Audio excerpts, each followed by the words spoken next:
Say something, boy. Or are you too stupid to speak? No greeting, no explanation. Those were the first lines of police officer to the black deaf driver. Hello everyone, before we begin today's story I have a small favor to ask. Please hit subscribe and turn on the notification bell so you never miss out channel's new videos. It is quick, free, and the best way to support us in bringing you more jaw-dropping stories. Your support means the world to us. Where are you watching from? Drop your city or country in the comments below. Thank you very much. Now let's get back to our main character.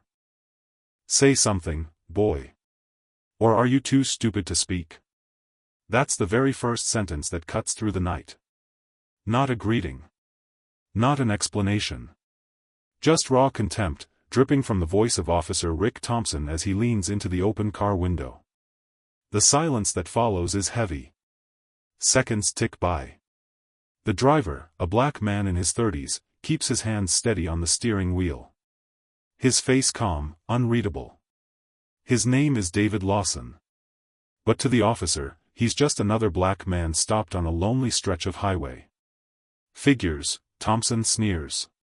One more punk who thinks he's above the law. Don't want to talk? Fine. I'll make you talk. He laughs, not the kind of laugh that comes from humor, but the kind meant to strip a man's dignity right from his skin. David raises his hands slowly, deliberately, and begins to sign. Clear, calm gestures in the dim glow of dashboard lights. The officer's laugh sharpens. Oh, this is rich. You're deaf. You're actually deaf. You gotta be kidding me.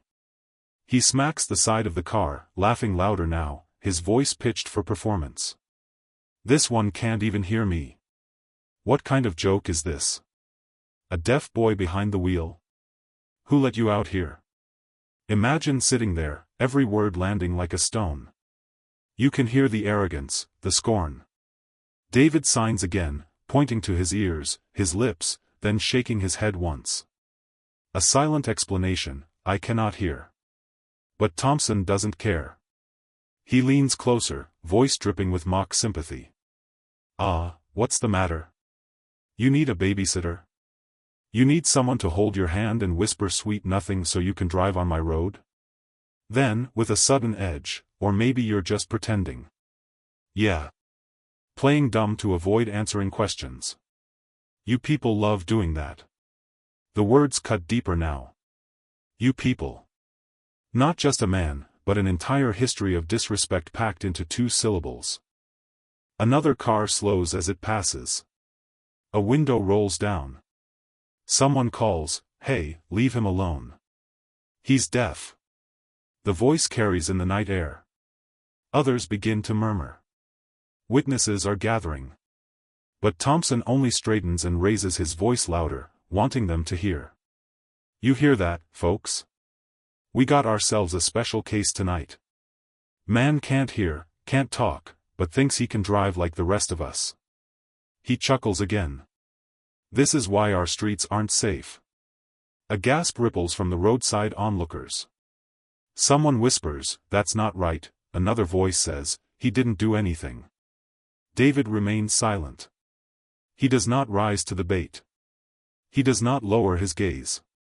He sits there, calm, breathing slow. And that silence infuriates Thompson.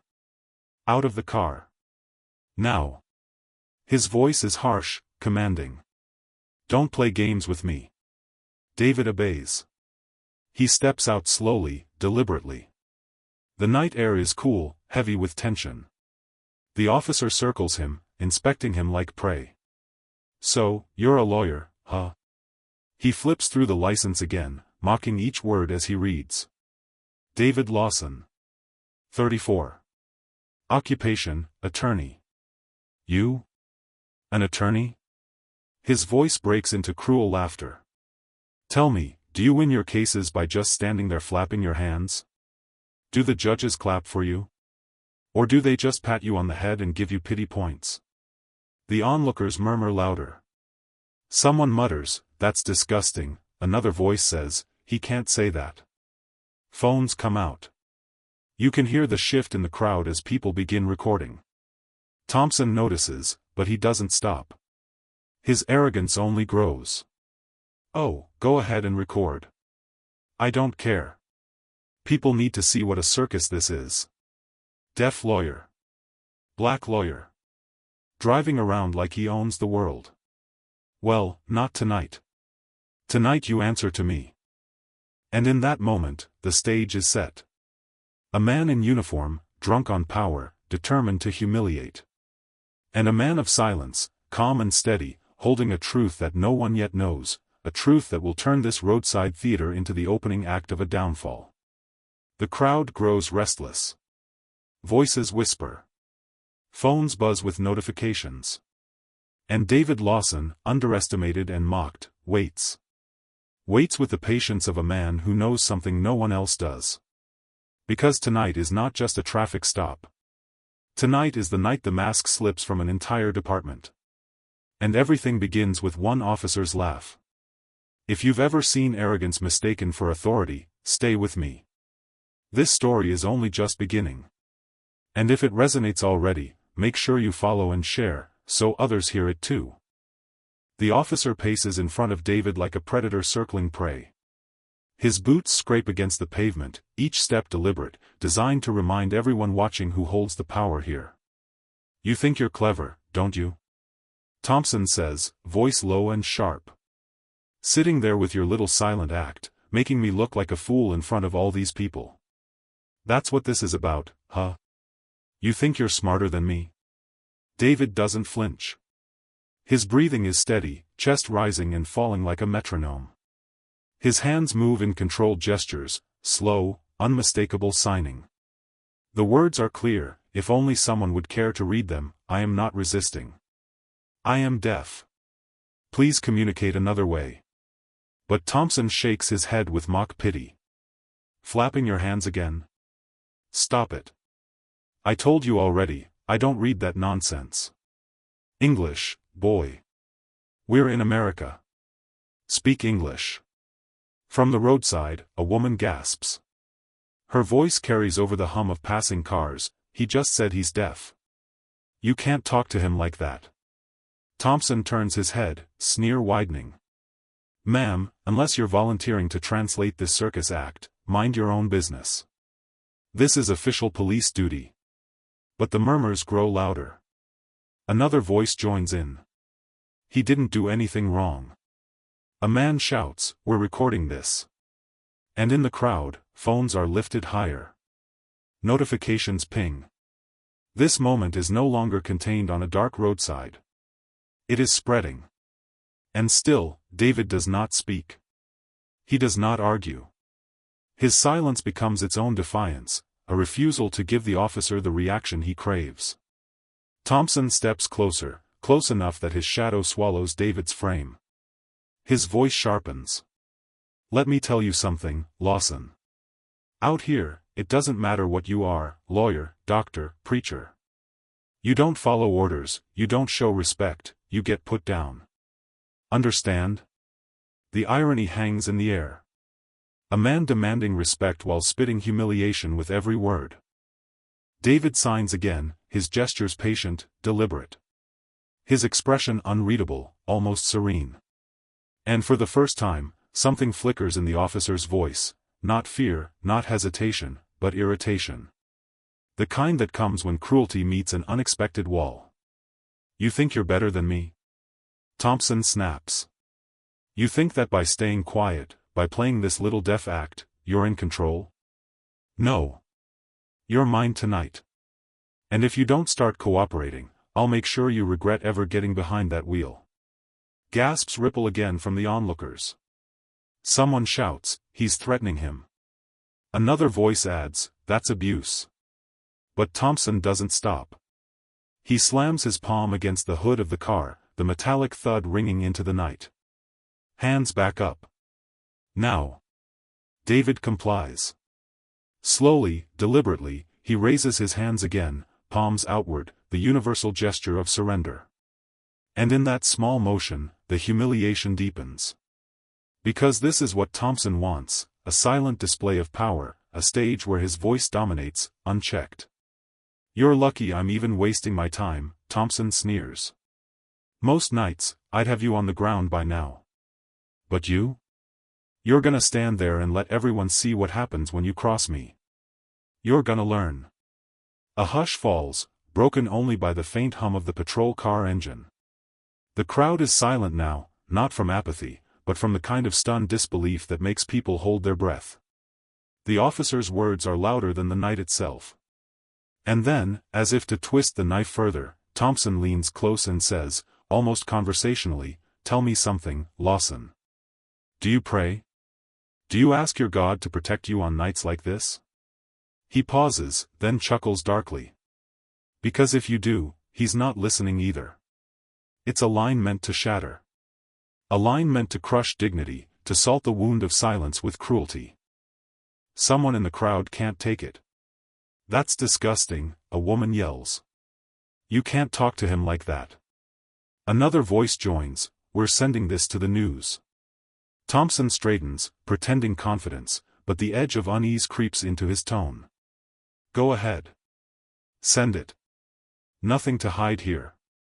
Just a routine stop with a non-compliant driver. That's all it is."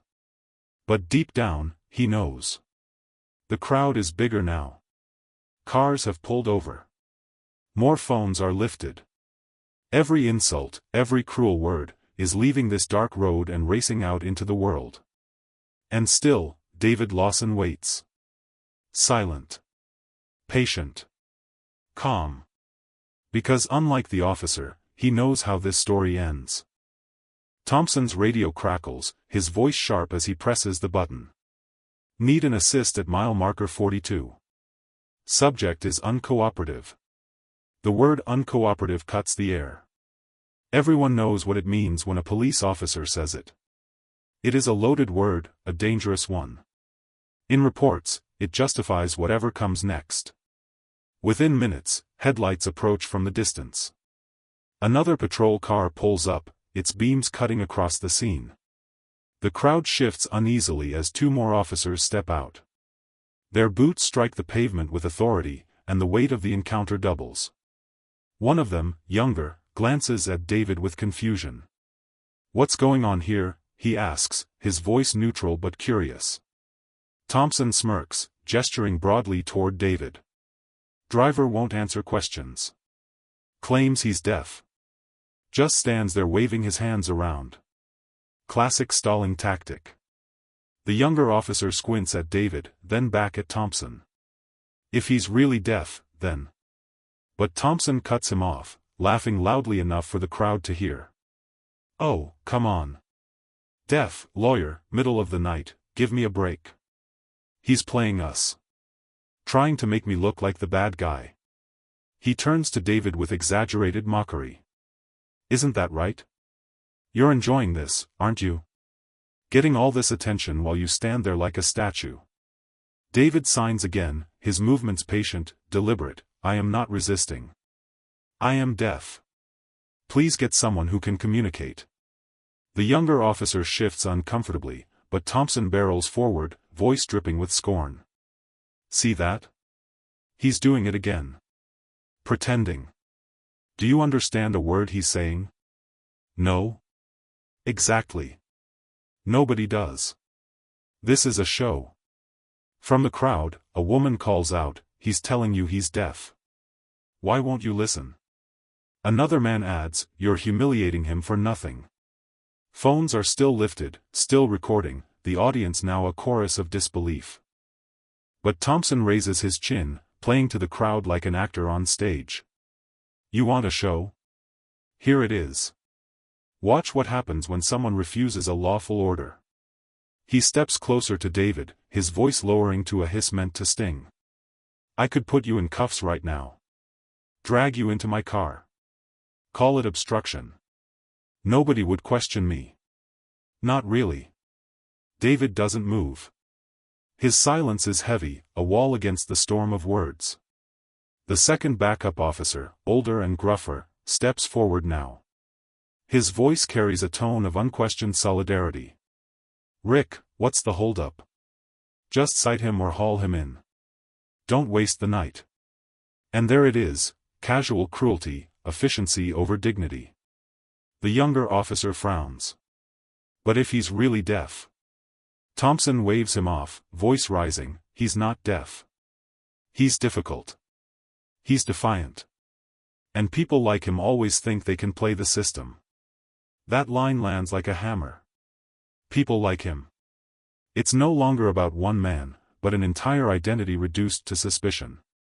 The crowd stirs louder now. Voices overlap. This isn't right. You're abusing him. We're posting this live. The hum of outrage builds until it feels like the entire roadside has turned into a witness stand. Still, Thompson feeds off the performance. He steps closer to David, face inches away, voice dripping venom. Tell me, Lawson, how many times have you pulled this stunt before? How many times have you hidden behind your little disability to get away with things? Must be nice, huh? To play victim every time someone calls you out. A woman's voice from the crowd shouts, trembling with anger, stop calling it a stunt. He can't even defend himself. But Thompson doesn't stop. He chuckles darkly, defend himself? What's he gonna do, wave me to death? His laughter rings out, cruel and unrelenting. What a joke. A deaf lawyer. That's the funniest thing I've heard all year. The younger officer looks down, shifting on his feet.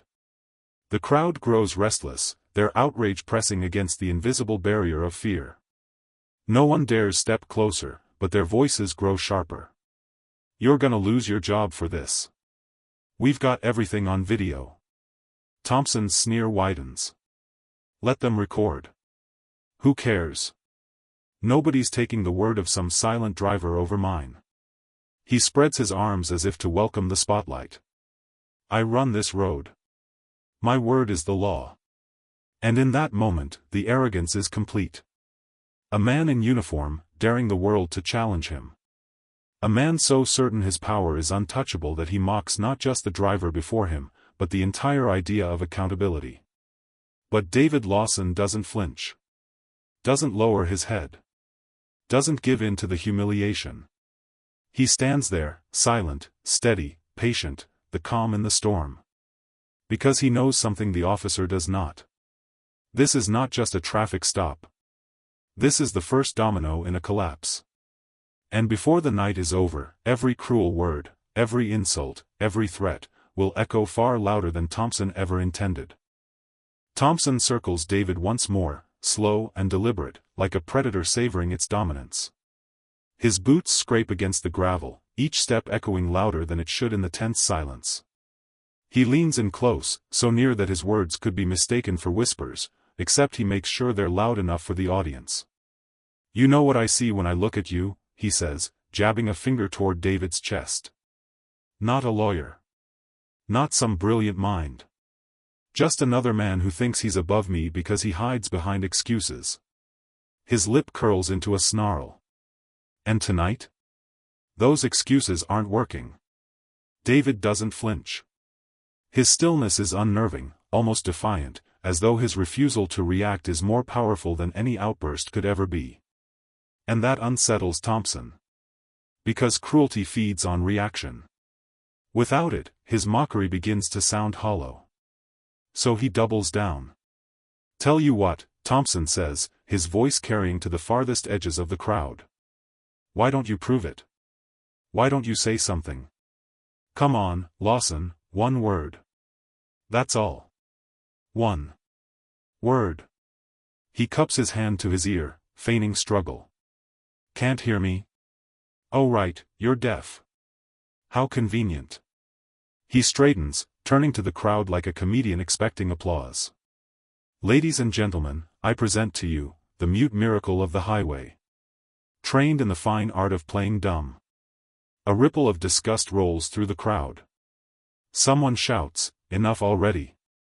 Another voice, sharper this time, you're embarrassing yourself, not him. But Thompson grins wider, basking in the twisted attention. He spreads his arms theatrically, spinning once in the glare of the headlights. Embarrassing myself? No, no, no. You don't get it. I'm protecting you. Because people like him, they think they can twist the rules. They think they can manipulate the system. And if I let him get away with this, what happens next? More liars.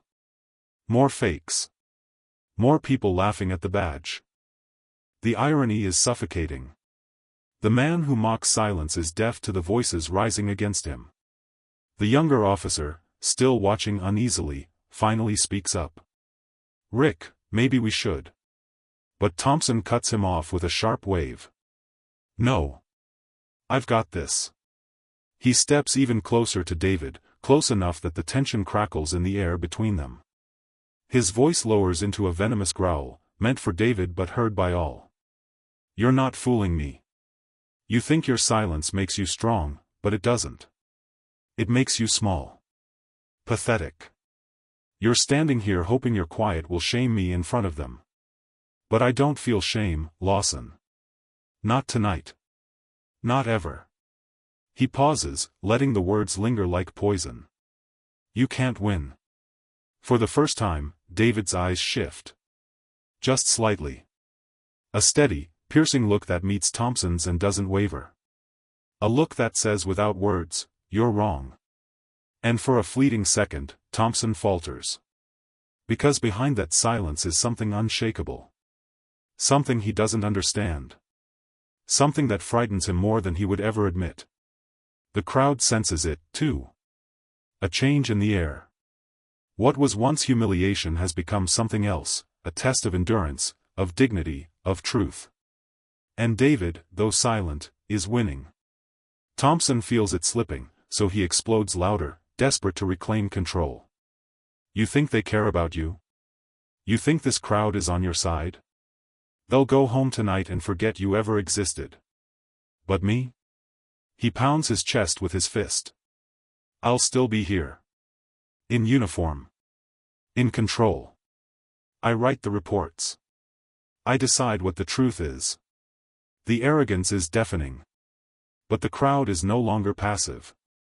Their anger has fused into something collective, something dangerous. "You don't decide the truth," someone yells.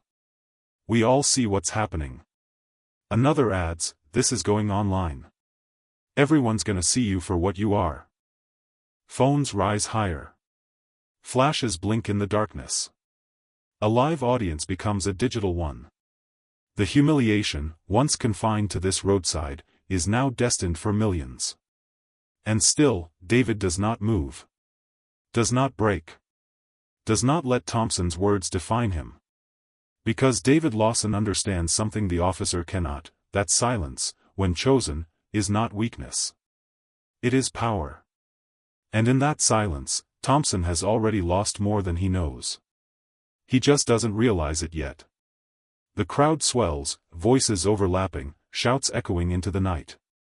Thompson raises his hands, trying to command them, but their noise drowns him out. The balance has shifted.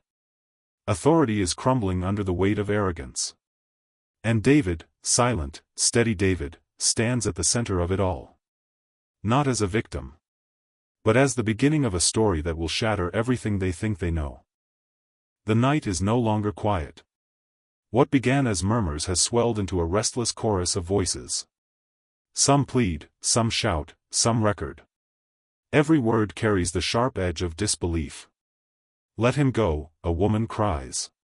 "He hasn't done anything." "This is abuse," another voice adds. "We're all watching, officer." But Thompson thrives on defiance. He thrives on noise. He raises his chin, lips twisted in a sneer, and bellows back over the crowd. "You think yelling changes anything?" His voice cracks like a whip across the night. "You think filming makes you powerful? It doesn't. I'm the one with the badge. I'm the one who writes the report. Not you. Not him." He jabs his finger toward David again, each word more venomous. "He is nothing. Just another liar hiding behind pity." The younger officer shifts again, uneasy. "Rick." "Not a word," Thompson snaps. His tone drips with authority, not just over David but over his colleague too. He's not only silencing the driver, he's silencing anyone who dares to contradict him. The weight of his arrogance spreads like oil on water. And David? Still motionless. Still calm. Still silent. That silence begins to press in on everyone else. Because in the absence of his voice, every other sound grows louder, every insult, every accusation, every desperate plea from the crowd. The silence becomes its own presence, shaping the scene, shaping the story. Thompson leans in, sneering. You think this crowd is gonna save you? You think anyone here gives a damn about your sob story? They'll go home, and you'll still be nothing. But then, one clear voice rises above the others. A man in the crowd, firm, unshaken. We do care. And we're not going anywhere. The ripple is instant. The crowd echoes him. We're not leaving. We'll stay all night if we have to. You're not shutting this down. For the first time, Thompson looks unsettled. Just for a flicker. His authority has always been enough to end scenes like this before. But tonight, his words meet resistance, not retreat. Still, pride is a dangerous leash. He snarls, "You're all obstructing an officer of the law. Keep it up, and you'll see what happens." But no one moves. Phones remain raised. Voices remain firm. And in the center, David's silence grows heavier. A silence that's no longer passive but defiant. Not the silence of weakness, but of waiting. Thompson doesn't understand it, so he lashes out harder. You want proof this man is a fraud? Watch this. He crouches, suddenly yanking David's bag from the passenger seat. He tears it open with theatrical rage, rummaging through papers, pulling out documents without care. Pages scatter onto the ground. See, he yells, holding up a file. Nothing but junk. Notes, scribbles. He hides behind words he can't even speak. The papers flutter across the gravel like wounded birds. The crowd gasps. Someone yells, "That's his property. You can't do that." Another voice, louder, "That's illegal." But Thompson laughs, tossing the papers back down. Illegal? You think I care? He steps on one with his boot, grinding it into the dirt. I decide what's legal out here. And with that, the line is crossed. Not just mockery. Not just arrogance. But destruction. A violation that can't be ignored. The crowd roars. Shame on you. Resign. We're filming this. The younger officer looks stricken now. Rick, this is too far. I said shut it. Thompson explodes, spinning on him.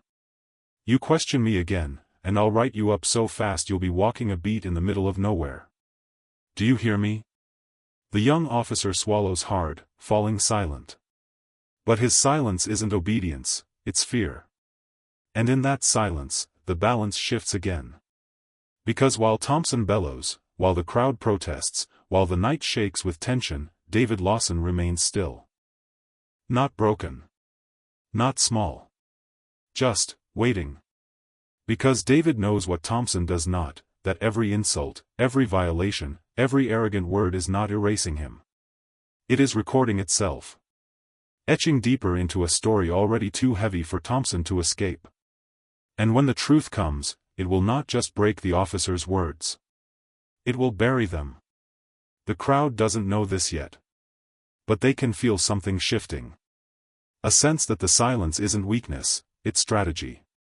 And that realization stirs something powerful in them. Because now, they are no longer watching a man being humiliated. They are watching a man holding the line, against impossible odds, with nothing but silence. And it terrifies Thompson more than any outburst ever could. Thompson's voice cracks against the night, louder now, almost manic. You people don't understand what's at stake. You don't understand who I'm dealing with. He gestures wildly toward David, like a ringmaster pointing to the caged beast. This isn't some innocent driver. This is a manipulator. A fraud. A man who pretends weakness so he can exploit kindness. I've seen it before. The words tumble out faster, harsher, as though even he doesn't believe them anymore. His performance is slipping, unraveling into desperation. But the crowd isn't buying it. Not anymore. "You're lying," a woman shouts. "You're abusing your power," a man adds. "You don't scare us," echoes another. The collective voice rises, swelling like a tide that refuses to be pushed back. Thompson's face tightens. For the first time, his words don't land the way he expects. He slams his hand against the hood of David's car, metal ringing out sharp and cold. "Shut up," he roars. "All of you, shut your mouths or you'll find yourselves in cuffs too." But the threat rings hollow. The crowd doesn't back down. If anything, the defiance grows bolder. "Arrest all of us then," someone challenges. "Yeah, go ahead. Let's see you try." Thompson's fury spirals. He turns back to David, looming so close his shadow nearly swallows him. His voice drops into a low, poisonous growl. "This is your fault. You could stop this right now. You could make this easy. Just admit you've been faking it. Say the words. Say something." He pauses, waiting for a reaction, but David's stillness is absolute. His silence is iron. And that silence ignites something primal in Thompson, rage at being defied, rage at being powerless to force submission. He slams his palm on the car again, harder this time. "Say it." His voice breaks, raw with anger. "Say something, damn you." But David does not. Instead, the silence stretches long enough for the crowd to hear Thompson's breathing grow ragged, frantic. Long enough for them to realize who truly looks weak in this exchange. One voice cuts through the noise, calm but firm. "He doesn't need to say anything. You've said enough for everyone." The crowd murmurs in agreement. And for the first time tonight, Thompson is no longer the loudest voice. He knows it too. He whirls toward the younger officer, jabbing a finger in his face. "Back me up. Tell them I'm right. Tell them this man's playing us." The young officer stiffens, torn between obedience and conscience. His voice falters. "Rick. I don't think. Don't think." Thompson snaps. "Say it." But the hesitation is telling. The crowd seizes it. They erupt, chanting. "Justice. Justice. Justice." Phones flash. Voices pound the night like drums. The chant grows louder, unrelenting, each beat hammering against Thompson's authority. His hands shake now, barely concealed. He shouts over them, his words desperate. "This is obstruction. This is disorderly conduct. I can haul every last one of you in." But even as he threatens, even as his words grow harsher, the crowd doesn't waver. They've tasted his fear. They've seen the crack in his armor. And now, they press harder. "You're finished," someone yells. "Your badge won't save you this time. Resign tonight." The chant shifts, louder and more unified. "Resign. Resign. Resign." Thompson staggers back a step, the noise battering him from every direction. He glances at David, expecting relief, expecting some form of collapse, but finds none. David's silence stands taller than the shouting crowd. It towers over Thompson's rage. And in that moment, the officer realizes he's lost control. Not of David. Not of the crowd. But of himself. He can feel it in the tremor of his hands, the dryness in his mouth, the sweat gathering beneath his collar. He is unraveling under the weight of his own arrogance. Yet pride refuses surrender. Pride convinces him that if he pushes harder, louder, crueler, he can still win. So he steps forward once more, face inches from David's, spitting venom with every syllable. "You think this silence makes you strong? It doesn't. It makes you nothing. And when I write my report, that's exactly what you'll be, nothing. Do you hear me?" But the truth is, no one hears him anymore. Because at that very moment, the chant drowns him out, louder than ever before. "Resign. Resign. Resign. His words vanish into the roar. His threats dissolve into air. His power crumbles under the weight of voices that will not be silenced. And in the middle of it all, David Lawson does not move, does not speak, does not yield. Because sometimes, the most powerful voice is silence. The chant pounds the night like a heartbeat. Resign. Resign. Resign. Each repetition is louder than the last, as if the entire street has joined a single, thunderous voice.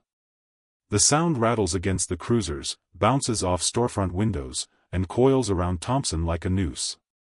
His face is red now, jaw tight, veins raised on his neck. He shouts, but his words vanish in the rhythm of the crowd. Enough. I said enough. But they don't stop. They can't. The chant has momentum now, growing fiercer with every breath. Resign. Resign. Resign. The younger officer steps back, uneasy, his hand twitching near his radio. He looks like he wants to call for guidance, for someone higher up to intervene. But Thompson notices, and fury twists his expression.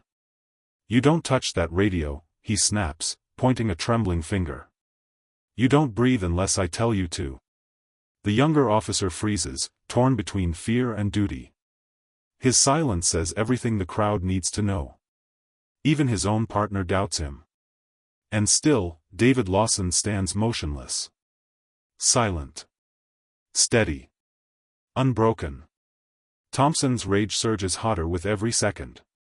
He storms toward David, jabbing a finger at his chest. You think you're better than me? Standing there like some statue?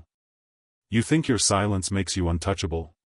His voice cracks, almost pleading now. Well, I'll prove it doesn't. The crowd falls into a tense hush, sensing something dangerous about to happen. The chant dies down into murmurs, gasps. Thompson grips David's arm suddenly, yanking hard. If you won't speak, maybe I'll make you listen. He jerks him toward the cruiser, his voice ringing with malice. Let's see how strong that silence feels when you're in cuffs. When you're thrown in the back seat. When I write the report that buries you. Gasps ripple through the crowd. You can't do that. He didn't do anything. Let him go. But Thompson is past listening. His pride has swallowed reason. He fumbles for his cuffs, the metallic click echoing sharp in the night. The younger officer blurts out, Rick, don't. This isn't right. Shut up. Thompson snaps, his voice trembling with fury. This man is under arrest. For what? Someone screams from the crowd. Yeah, what's the charge? Another yells. Thompson's voice falters. He hadn't thought that far. But arrogance covers the crack. Obstruction. Disorderly conduct. Fraud. Take your pick. The crowd erupts in outrage. Voices overlap, furious, unrelenting. That's not a crime. You're lying. This is abuse of power. Phones rise higher, capturing every second.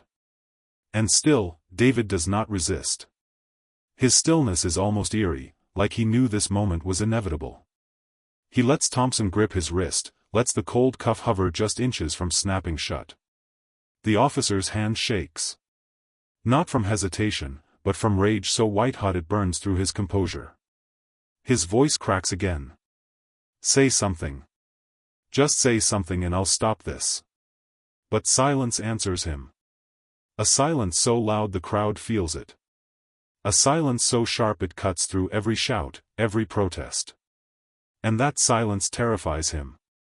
Because deep down, Officer Rick Thompson realizes he's no longer in control. Not of the crowd. Not of the scene. Not even of himself. He jerks back suddenly, shoving David against the hood of the car. The thud rings in the night. Gasps explode from the crowd. That's assault. Get his badge number. Call the chief. Thompson breathes heavy, leaning over David like a predator desperate to finish the kill. His words spill fast, unhinged. You want silence? Fine. I'll silence you for good. You'll regret standing here like you're better than me. When this night ends, you'll wish you had spoken. But his threats sound thinner now, stretched to breaking. The crowd sees it. They hear it in the tremor of his voice. His authority is bleeding out with every word. And still, David Lawson waits. Silent. Calm. Unmoved. As if he knows something Thompson doesn't. As if he's holding a card no one else can see.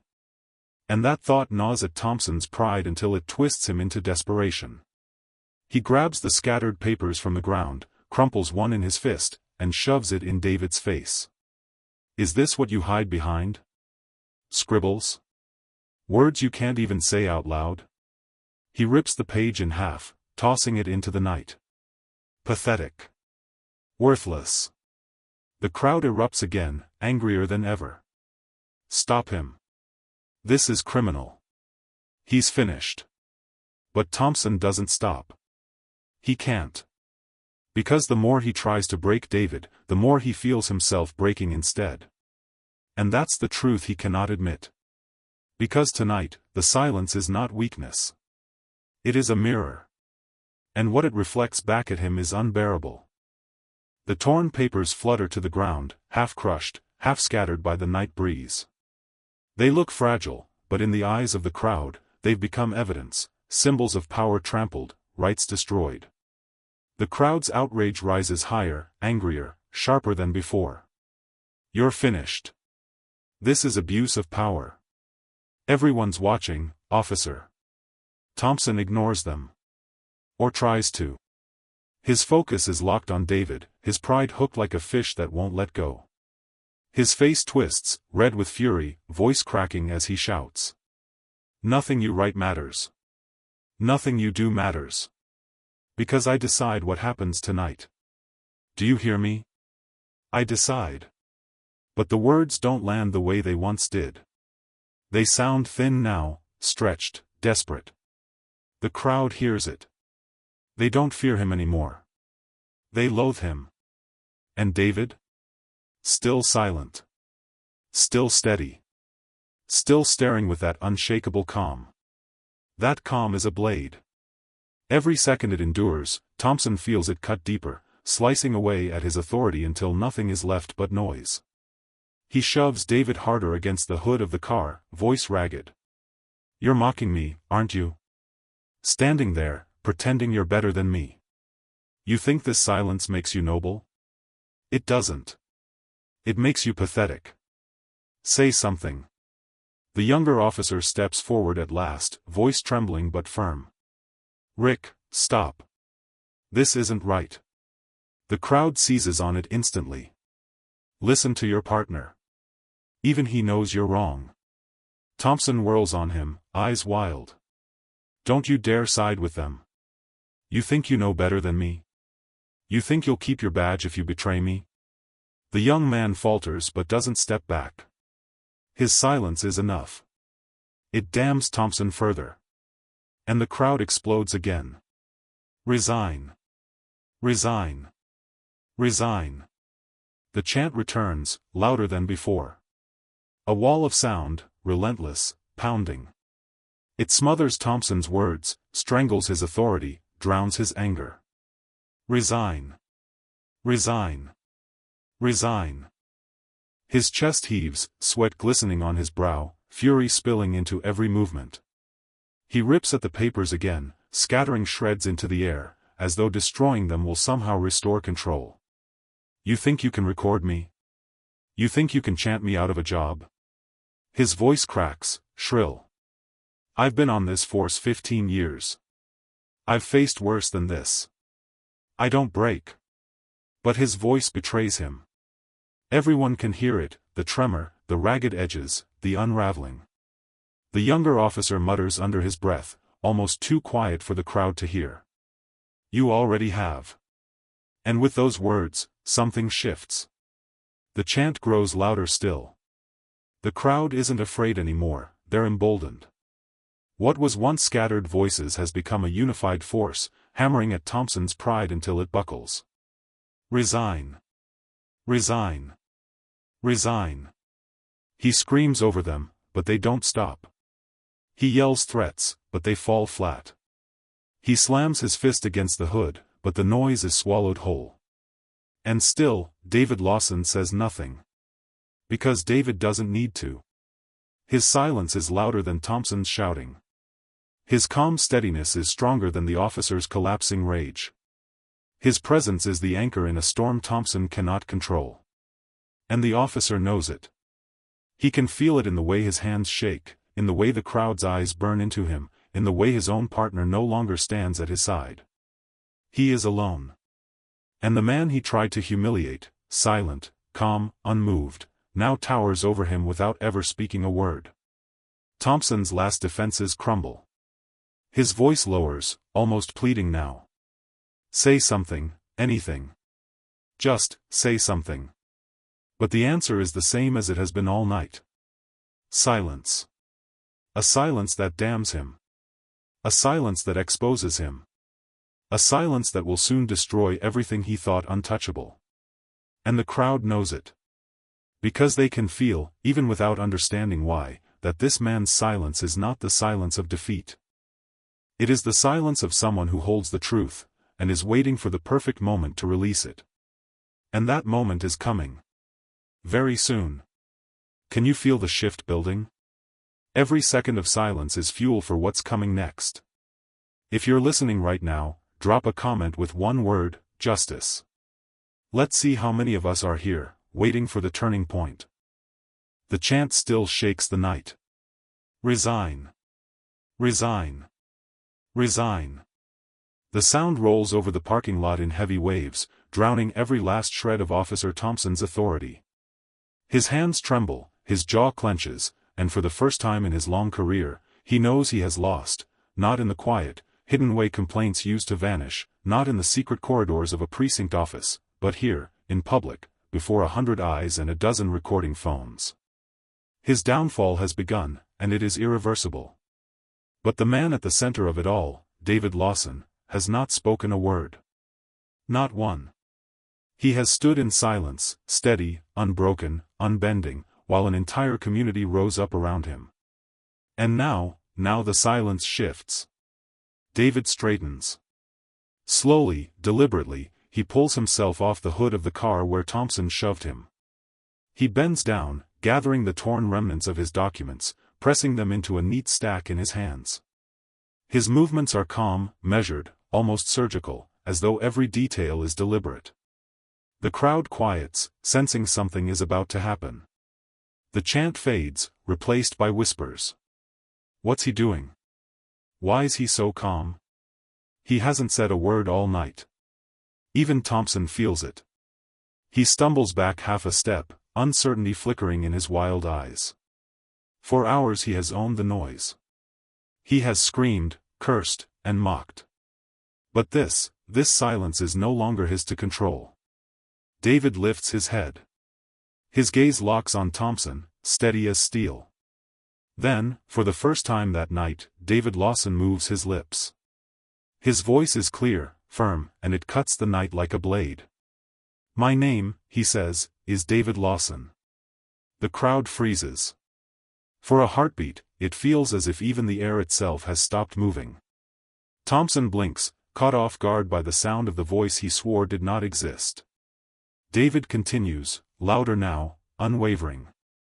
I am a lead investigator for the Department of Justice, Civil Rights Division. And tonight, Officer Thompson, you have placed yourself under my jurisdiction. Gasps ripple through the crowd. Someone drops their phone, the clatter echoing. Thompson's face drains of color. You're lying, he spits, but his voice cracks. You're making that up. David does not flinch. He reaches into his pocket, pulls out a leather wallet, and opens it. The badge glints beneath the streetlight, unmistakable, undeniable. He holds it high, turning it so every camera, every eye can see. This, David says, is my authority. Federal. Binding. Recorded. The crowd erupts, not in chaos, but in stunned awe. He's DOJ. He set him up. Oh my God. Phones are held higher now, capturing every angle, every word. Thompson staggers, shaking his head violently. No. No, no, no. This is a trick. You can't. David cuts him off, his tone as sharp as iron. You demanded my name. You demanded my voice. Now you have both. And with them comes the truth. He reaches down, unclipping a small black device from his jacket, a body camera, sleek, humming, its red light glowing faintly. David raises it slowly, letting the crowd see. Every word you spoke tonight, he says, every slur, every insult, every threat, you've already given me your testimony. I didn't need to provoke you. You gave it freely. Into this. The crowd gasps again. Someone shouts, "Play it! Play it!" Thompson lunges forward, desperate, hands outstretched. Give me that. But David steps back, calm, immovable. His voice doesn't rise, it doesn't need to. This camera is government issued. It is encrypted. You cannot erase what you've done. You cannot silence it, any more than you could silence me. The young officer, pale and trembling, steps between them now, not to defend Thompson, but to hold him back. Rick, don't. It's over. It's already over. The crowd murmurs agreement. It's over. He's finished. We saw it all. And David, his eyes still locked on Thompson, speaks with the finality of a gavel striking wood. You said my silence made me pathetic. But it was never weakness. It was evidence. And now, it is your undoing. The words land like a hammer. The silence afterward is suffocating. Thompson stumbles back, mouth opening and closing, but no sound comes out. His voice, once so loud, is gone. David turns away from him at last, addressing the crowd. His tone softens, but it carries authority, strength. Every person here tonight has witnessed what happens when power goes unchecked. You are the proof. Your voices, your cameras, your courage, that is what holds men like him accountable. Do not stop. Do not look away. Because justice is not quiet. Justice is not hidden. Justice is loud, and it begins here. The crowd roars. Cheers, applause, shouts of support. Phones wave high like torches in the night. Thompson collapses into silence, his partner staring at him with something between pity and disgust. The younger officer finally speaks, voice low but clear enough for all to hear. You've destroyed yourself, Rick. And it's true. Everyone knows it. His career, his reputation, his authority, gone in an instant, shattered not by violence, not by resistance, but by truth revealed in the right moment. David steps forward once more, his voice calm, final. Officer Richard Thompson, he says, you are now under investigation by the Department of Justice. Effective immediately. The crowd gasps one last time, then cheers even louder, the noise shaking the night. Thompson's knees buckle. He sinks onto the hood of the car he once used to humiliate another man. Now it is he who sits in disgrace. David lowers his badge, lowers the camera, and exhales slowly. For hours, his silence held the weight of centuries of injustice. But with a few words, just a few, he has broken it wide open. The night is not over. The consequences will echo in newsrooms, in courtrooms, in city halls. But here, in this parking lot, the balance has already shifted. The crowd knows it. The city will know it. And Thompson knows it most of all. Because his downfall has been sealed. And David Lawson, the man he mocked, the man he belittled, the man he thought was powerless, has proven that silence, wielded with truth, is stronger than any shout. Have you ever heard a career end in a single sentence? That was it. If that moment hit you as hard as it hit them, hit subscribe and share this story, because the fallout is only getting started. The crowd's roar does not fade quickly. It lingers, echoing into the night, traveling through live streams, through hurried phone calls, through clips uploaded before the moment has even finished unfolding. And by dawn, the consequences are already spiraling beyond control. The first strike comes not from the street, but from inside the department itself. At 6:32 a.m., a phone rings in the office of Police Chief Harold Mills. His voice, usually steady, quivers with fatigue when he answers. He has not slept, the city will not let him. Chief Mills, a voice says on the other end, clipped and professional. This is Deputy Director Herrera from the Department of Justice. I trust you've seen the footage. There is a pause, the weight of inevitability pressing through the line. Mills exhales slowly, the sound of defeat. Yes, he mutters. I've seen it. Then you know what comes next, Herrera replies. Your officer's behavior was not an isolated incident. We've been investigating your department for 15 months. Last night provided the final piece. Mills tries to respond, tries to bargain, but Herrera's tone sharpens. 47 complaints of racial discrimination. 12 excessive force settlements. $2.3 million in payouts. All under your command. The resignation will be on your desk before noon. If it isn't, we'll make sure it's drafted for you. The line goes dead. The silence that follows feels heavier than any shouting could. By 8:15 a.m., local news stations seize the story. Anchors speak with grave urgency. Shocking video surfaced overnight showing Officer Richard Thompson mocking and berating a black deaf driver during a late-night traffic stop. That driver has now been identified as David Lawson, a federal civil rights attorney and lead investigator with the Department of Justice. Lawson's hidden camera captured the entire incident. Clips play on repeat, Thompson sneering, his voice sharp with cruelty. Then David's calm words, his badge raised. The juxtaposition is undeniable. The networks feast on it, each broadcast hammering the same phrases: abuse of power, federal oversight, systemic failure. At 9:47 a.m., City Hall convenes an emergency session. Papers shuffle, chairs scrape, voices crackle with urgency as council members argue over liability, over funding, over survival. The mayor, his voice trembling with both anger and fear, demands answers. How many settlements have we buried? How many families silenced with checks?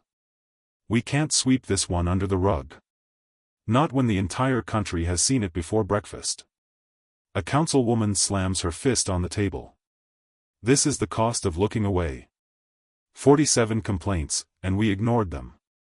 47. The words hang in the air like a verdict. Meanwhile, Thompson sits alone in a holding room, stripped of his badge and weapon, his hands twitching on the table. For the first time in his career, no union rep has come rushing to his defense. No superior has offered him cover. His phone buzzes with unanswered calls, each one a reminder that the shield he hid behind is gone. He mutters to himself, voice cracking. I didn't mean. I was just, he provoked me. But the walls don't respond. The silence offers no protection. By noon, the chief does what he was told. A typed statement is released. Effective immediately, I, Harold Mills, resign from my position as chief of police. The actions captured on October 14 are inexcusable. Accountability begins at the top. The signature, shaky, rushed, is read aloud on every broadcast. Within hours, headlines multiply. Police chief resigns amid DOJ probe.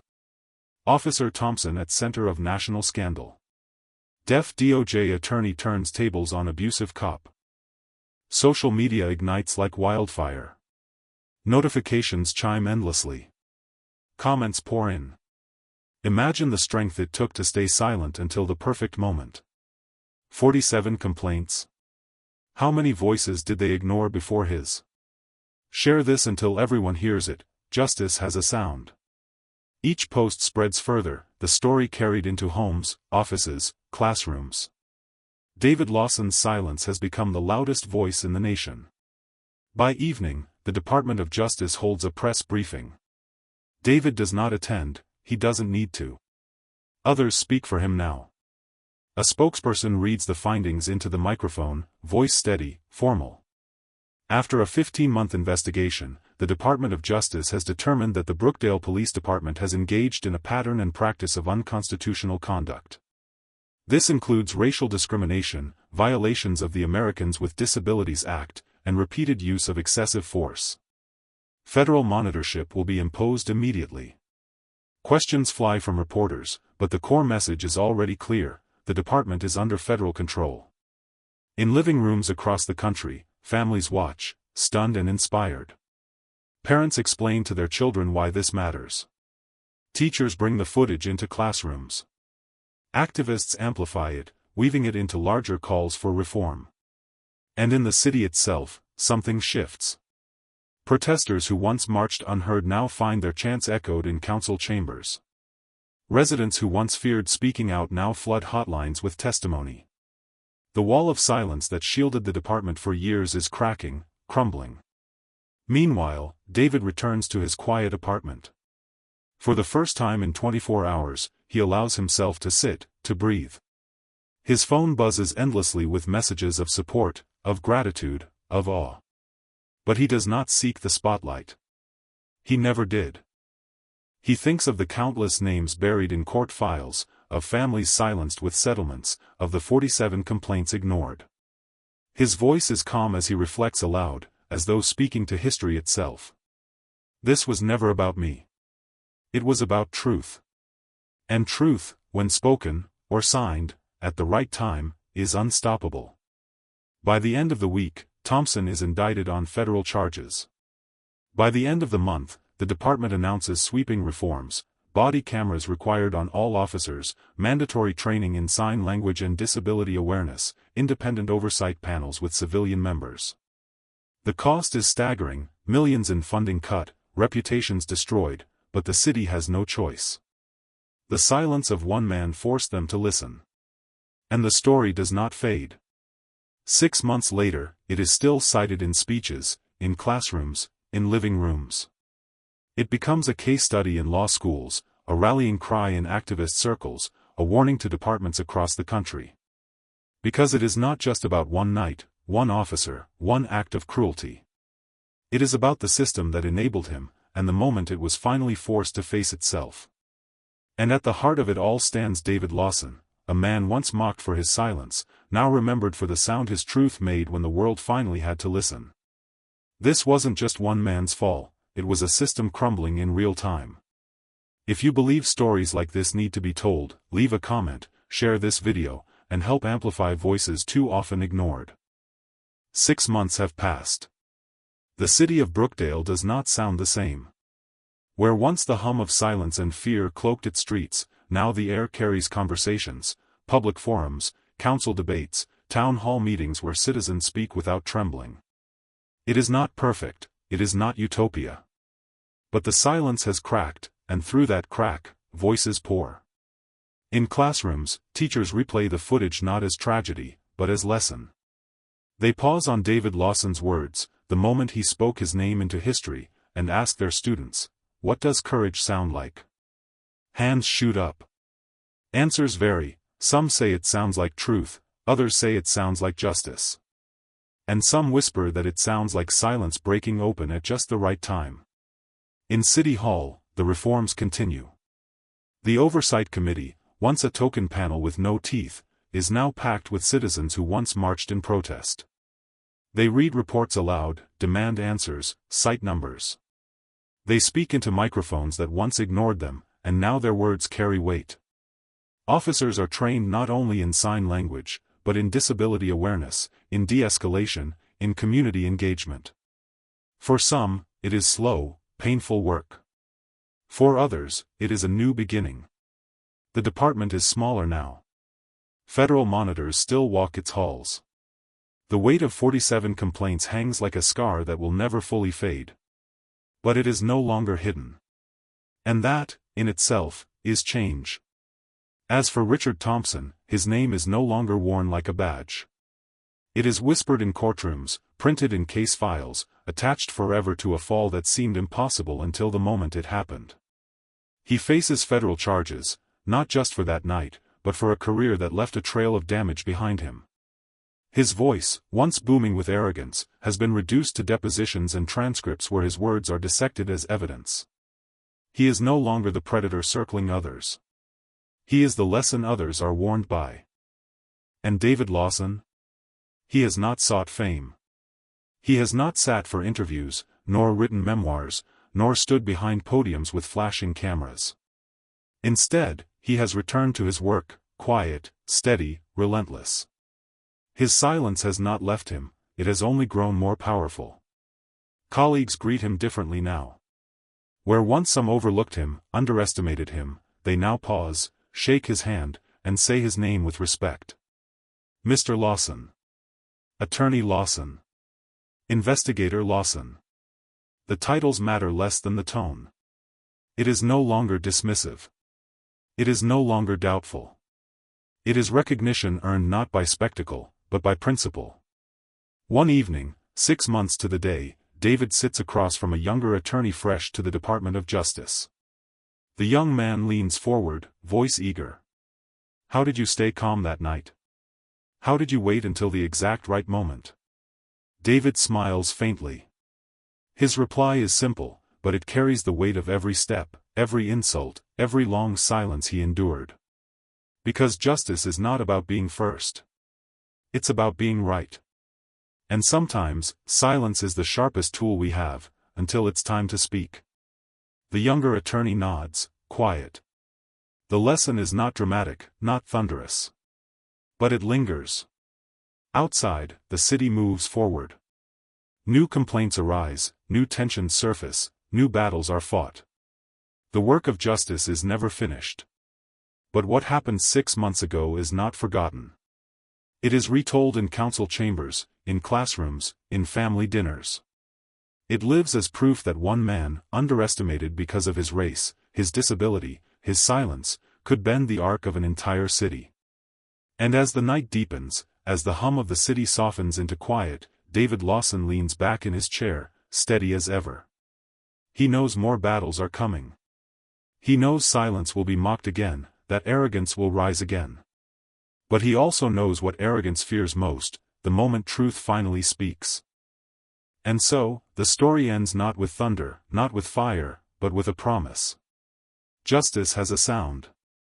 And once you've heard it, you can't forget it. If this story moved you, subscribe for more, share it with someone who needs to hear it, and leave a comment about the moment everything changed for you.